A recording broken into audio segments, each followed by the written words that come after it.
जय गोपाल, जय हिंद।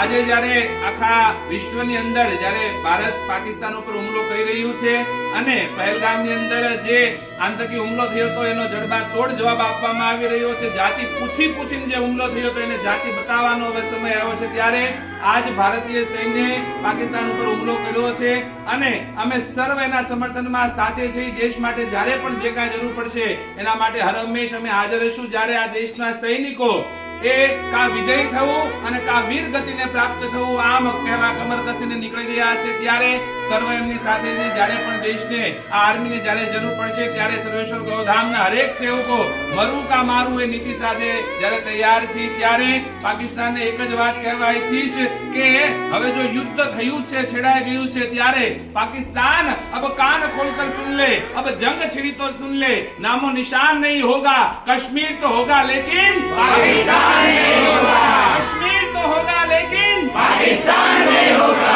આ યુદ્ધના જ્યારે ભણકારા વાગી રહ્યા છે ત્યારે દરેક દેશવાસીઓમાં સાથ સહકાર આપે અને કામધેનુ ગૌ માતાને ભગવાનના ચરણોમાં પ્રાર્થના કરીએ, ભારતનો ભવ્ય વિજય થાય અને પાકિસ્તાનને ખૂબ મોટું સબક મળે, એ જ ભગવાનના ચરણોમાં અસ્તુ। જય હિન્દ, જય જય ગરવી ગુજરાત।